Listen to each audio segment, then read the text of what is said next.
Hello friends, video ಇಷ್ಟ ಆದರೆ red colour subscribe ಬಟನ್ನ ಕ್ಲಿಕ್ ಮಾಡಿ, ಪಕ್ಕದಲ್ಲಿ ಬೆಲ್ ಐಕನ್ನ ಕ್ಲಿಕ್ ಮಾಡಿ, ಅದಾದಮೇಲೆ ಆಲ್ ಅನ್ನೋ ಆಪ್ಷನ್ನ ಕ್ಲಿಕ್ ಮಾಡಿದ್ರೆ ನಾನು ಅಪ್ಲೋಡ್ ಮಾಡಿದ ತಕ್ಷಣ ಎಲ್ಲ ವಿಡಿಯೋ ನೋಟಿಫಿಕೇಶನ್ ನಿಮಗೆ ಬರುತ್ತೆ. Hello friends, welcome back to the channel Nimi's cooking. ಬನ್ನಿ ಇವತ್ತು ಸ್ಪ್ಯಾನಿಷ್ ಆಮ್ಲೆಟ್ನ ಹೇಗೆ ಮನೆಯಲ್ಲೇ ಈಸಿಯಾಗಿ ಮಾಡ್ಕೊಳ್ಳೋದು ನೋಡೋಣ. ತುಂಬಾ ಟೇಸ್ಟಿಯಾಗಿರುತ್ತೆ, ಹಾಗೆ ಹೆಲ್ದಿ ಬ್ರೇಕ್ಫಾಸ್ಟ್ ಅಂತಲೇ ಹೇಳ್ಬೋದು. ಸೊ ನೀವು ಮಾರ್ನಿಂಗ್ ಬ್ರೇಕ್ಫಾಸ್ಟ್ಗಾದರೂ ಕೊಡ್ಬೋದು, ಇಲ್ಲ ಈವ್ನಿಂಗ್ ಸ್ನ್ಯಾಕ್ಸ್ಗಾದರೂ ಕೊಡ್ಬೋದು. ತುಂಬಾ ಚೆನ್ನಾಗಿರುತ್ತೆ. ಇದರಲ್ಲಿ ಆಲೂಗಡ್ಡೆ, ಕ್ಯಾಬೇಜ್ ಅಂತ ವೆಜಿಟೇಬಲ್ಸ್ ಹಾಕಿರ್ತೀವಲ್ಲ, ಸೊ ಮಕ್ಳಿಗೂ ತುಂಬಾ ಒಳ್ಳೆಯದು. ಸೊ ನಾರ್ಮಲ್ ಆಮ್ಲೆಟ್ ಇಷ್ಟಪಡದೇ ಇರೋ ಈ ರೀತಿ ಆಮ್ಲೆಟ್ನ ಮಾಡಿಕೊಡಿ, ತುಂಬಾ ಟೇಸ್ಟಿಯಾಗಿರುತ್ತೆ.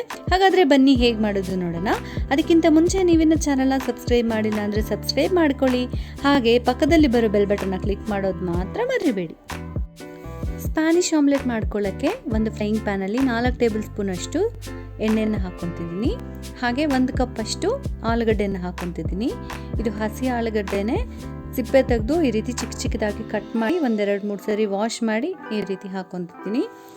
ಇವಾಗ ಇದು ಸ್ವಲ್ಪ ಸಾಫ್ಟ್ ಆಗೋ ತನಕನೂ ಫ್ರೈ ಮಾಡ್ಕೋಬೇಕು. ಒಂದು 5 ನಿಮಿಷ ಆಗಿದೆ, ನೋಡ್ತಿದ್ದೀರಾ ಸಾಫ್ಟ್ ಆಗಿದೆ. ಸೊ ಮೇಲೆ ಒಂದು ಸ್ವಲ್ಪ ಮೆತ್ತಗಾದರೆ ಸಾಕು. ಸೊ ಈ ಟೈಮಲ್ಲಿ 1 ಕಪ್ ಅಷ್ಟು ಈರುಳ್ಳಿನ ಹಾಕ್ಕೊತಿದ್ದೀನಿ. ಸೊ ಈರುಳ್ಳಿ ಕೂಡ 1-2-3 ನಿಮಿಷ ಫ್ರೈ ಮಾಡ್ಕೊಳ್ಳಿ. ಸೊ ಇವಾಗ ಈರುಳ್ಳಿ ಕೂಡ ಫ್ರೈ ಆಗಿದೆ. ಇವಾಗ ರುಚಿಗೆ ತಕ್ಕಷ್ಟು ಉಪ್ಪು ಹಾಕ್ಕೊಳ್ಳಿ. ನಾನಿಲ್ಲಿ ಅರ್ಧ ಟೀ ಸ್ಪೂನ್ ಅಷ್ಟು ಹಾಕ್ಕೊತಿದ್ದೀನಿ. ಸೊ ಇವಾಗ ಈರುಳ್ಳಿ ಕೂಡ ಫ್ರೈ ಆಗಿದೆ ಅಲ್ಲ. ಸೊ ಇವಾಗ ಹೂಕೋಸು 1 ಕಪ್ ಅಷ್ಟು ತೊಗೊತಿದ್ದೀನಿ. ಈ 3 ಕೂಡ ಚೆನ್ನಾಗಿ ಮಿಕ್ಸ್ ಮಾಡಿಕೊಂಡು ಇನ್ನೊಂದು 5 ಮಿನಿಟ್ಸ್ ಲಿಡ್ನ ಕ್ಲೋಸ್ ಮಾಡಿ ಬೇಯಿಸ್ಕೊಳ್ಳೋಣ.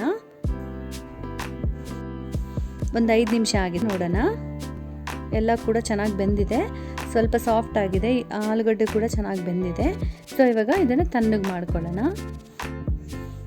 ವೆಜಿಟೇಬಲ್ಸ್ ಎಲ್ಲ ಇವಾಗ ತಣ್ಣಗಾಗಿದೆ. ಸೊ ಇವಾಗ ಒಂದು ಬೌಲಲ್ಲಿ 3 ಎಗ್ಸ್ನ ನಾನು ಈ ರೀತಿ ಒಡೆದು ಹಾಕ್ಕೊತಿದ್ದೀನಿ. ಸೊ ನಿಮ್ಗಿನ್ನ ಜಾಸ್ತಿ ಎಗ್ಸ್ ಬೇಕಂದ್ರೆ ಜಾಸ್ತಿ ಕೂಡ ಹಾಕೋಬೋದು, ಬಟ್ 1 ಕಪ್ ಅಷ್ಟು ಆಲೂಗಡ್ಡೆಗೆ 3 ಕರೆಕ್ಟಾಗಿ ಆಗುತ್ತೆ. ಸೊ ಇದಕ್ಕೇ ಅರ್ಧ ಚಮಚದಷ್ಟು ಮೆಣಸಿನ ಪುಡಿ, ರುಚಿಗೆ ತಕ್ಕಷ್ಟು ಉಪ್ಪು ಹಾಕ್ಕೊಳ್ಳಿ. ಉಪ್ಪು ನಾವು ವೆಜಿಟೇಬಲ್ಸ್ ಕೂಡ ಹಾಕಿದ್ದೀವಿ, ಸ್ವಲ್ಪ ನೋಡ್ಕೊಂಡು ಹಾಕ್ಕೊಳ್ಳಿ. ಸೊ ಇವಾಗ ಚಿಕ್ಕ ಚಿಕ್ಕದಾಗಿ ಕಟ್ ಮಾಡಿ ಇಟ್ಕೊಂಡಿರುವಂಥ ಕೊತ್ತಂಬರಿ ಸೊಪ್ಪನ್ನ ಹಾಕಿ ಚೆನ್ನಾಗಿ ಮಿಕ್ಸ್ ಮಾಡ್ಕೊಳ್ಳಿ. ಇವಾಗ ತಣ್ಣಗಾಗಿರುವಂಥ ಈ ವೆಜಿಟೇಬಲ್ಸ್ನ ಹಾಕಿ ಚೆನ್ನಾಗಿ ಈ ರೀತಿ ಬೀಟ್ ಮಾಡ್ಕೊಳ್ಳಿ. ಸೊ ಬೀಟ್ ಮಾಡಿಕೊಂಡು ಇವಾಗ ಆಮ್ಲೆಟ್ ಮಾಡ್ಕೊಳ್ಳೋಣ. ಆಮ್ಲೆಟ್ ಮಾಡ್ಕೊಳ್ಳೋಕ್ಕೆ ಫ್ರೈಯಿಂಗ್ ಪ್ಯಾನ್ ಇಟ್ಕೊಂಡಿದ್ದೀನಿ. ನಾರ್ಮಲ್ ದೋಸೆ ತವಕ್ಕಿಂತ ಈ ರೀತಿ ಫ್ರೈಯಿಂಗ್ ಪ್ಯಾನಲ್ಲಿ ಮಾಡ್ಕೊಳ್ಳಿ, ತುಂಬ ಚೆನ್ನಾಗಿ ಶೇಪ್ ಆಗುತ್ತೆ, ಹಾಗೆ ಚೆನ್ನಾಗಿ ಬೇಯುತ್ತೆ. ಸೊ ಇಲ್ಲಿ ಒಂದೇ ಸರಿ ನಾನು ಈ ಮಿಕ್ಸ್ನ ಹಾಕ್ಕೊತಿದ್ದೀನಿ. ನಿಮಗೆ ಚೀಸ್ ಏನಾದರೂ ಇಷ್ಟ ಇದೆ ಅಂದರೆ ಅರ್ಧ ಮಿಕ್ಸ್ನ ಹಾಕಿ ಮಧ್ಯದಲ್ಲಿ ಚೀಸ್ನ ಸ್ಪ್ರೆಡ್ ಮಾಡಿ ಇನ್ನೊಂದು ಅರ್ಧ ನೀವು ಹಾಕ್ಕೋಬೋದು. ಸೊ ಈ ರೀತಿ ಚೀಸ್ನ ತುರಿದು ಇಲ್ಲ ಈ ರೀತಿ ಸ್ಲೈಸಸ್ ಕೂಡ ಹಾಕ್ಕೋಬೋದು. ಎಷ್ಟು ಬೇಕೋ ಅಷ್ಟು ಎಣ್ಣೆ ಹಾಕ್ಕೊಂಡು ಈ ರೀತಿ ಕ್ಲೋಸ್ ಮಾಡಿ ಮೀಡಿಯಮ್ ಫ್ಲೇಮಲ್ಲಿ ಒಂದು 5 ಮಿನಿಟ್ಸ್ ಕುಕ್ ಮಾಡಿದ್ದೀನಿ, ನೋಡೋಣ. ಸೊ ಎಡ್ಜಸ್ ಎಲ್ಲ ಬ್ರೌನ್ ಆಗಿದೆ, ಅಂದರೆ ಕುಕ್ ಆಗಿದೆ. ಸೊ ನೀವು ಈ ರೀತಿ ಎತ್ತಕ್ಕೆ ಹೋಗಬೇಡಿ, ಅವಾಗ ಬ್ರೇಕ್ ಆಗುತ್ತೆ. ಸೊ ಗ್ಯಾಸ್ ಸ್ವಿಚ್ ಆಫ್ ಮಾಡಿಕೊಂಡು ಈ ರೀತಿ ಒಂದು ಪ್ಲೇಟ್ಗೆ ಫಸ್ಟ್ ತಗೊಳ್ಳಿ. ಇವಾಗ ಈ ಪ್ಯಾನ್ಗೆ ರಿವರ್ಸಲ್ಲಿ ಹಾಕ್ಕೋಬೇಕು. ಸೊ ರಿವರ್ಸ್ ಹಾಕಿ ಇನ್ನೊಂದು 4-5 ನಿಮಿಷ ಲೋ ಫ್ಲೇಮಲ್ಲಿ ಕುಕ್ ಮಾಡ್ಕೊಳ್ಳೋಣ.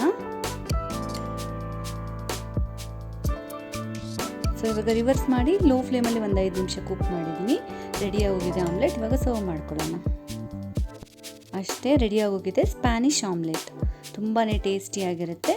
ನಿಮ್ಗೆ ಯಾವ ಸೈಜ್ ಬೇಕೋ ಎಷ್ಟು ಬೇಕೋ ಆ ಥರ ಕಟ್ ಮಾಡ್ಕೊಳ್ಳಿ. ಟೊಮೆಟೊ ಸಾಸ್ ಜೊತೆ ಸರ್ವ್ ಮಾಡ್ಕೊಳ್ಳಿ, ತುಂಬಾ ಚೆನ್ನಾಗಿರುತ್ತೆ. ನೋಡಿದ್ರಲ್ಲ ಈ ಸ್ಪ್ಯಾನಿಷ್ ಆಮ್ಲೆಟ್ನ ಮನೆಯಲ್ಲೇ ಎಷ್ಟು ಈಸಿಯಾಗಿ ಮಾಡ್ಕೋಬೋದು ಅಂತ. ಈ ಹೆಲ್ದಿಯಾಗಿರೋಂಥ ಬ್ರೇಕ್ಫಾಸ್ಟ್ನ ನೀವು ಕೂಡ ಟ್ರೈ ಮಾಡಿ, ಹೇಗಾಗಿದೆ ಅಂತ ಕಮೆಂಟ್ ಮೂಲಕ ತಿಳಿಸಿ. ನೀವು ಟ್ರೈ ಮಾಡಾದ್ಮೇಲೆ ಇನ್ಸ್ಟಾಗ್ರಾಮ್ನಲ್ಲಿ ರೆಸಿಪಿ ಪಿಕ್ನ ಪೋಸ್ಟ್ ಮಾಡಿ. ಚಾನಲ್ನ ಸಬ್ಸ್ಕ್ರೈಬ್ ಮಾಡಿಲ್ಲ ಅಂದರೆ ಸಬ್ಸ್ಕ್ರೈಬ್ ಮಾಡಿ, ಲೈಕ್ ಮಾಡಿ, ಫ್ರೆಂಡ್ ಜೊತೆಗೆ ಫ್ಯಾಮಿಲಿ ಜೊತೆಗೆ ಶೇರ್ ಮಾಡಿ. Thank you so much for watching. Bye bye.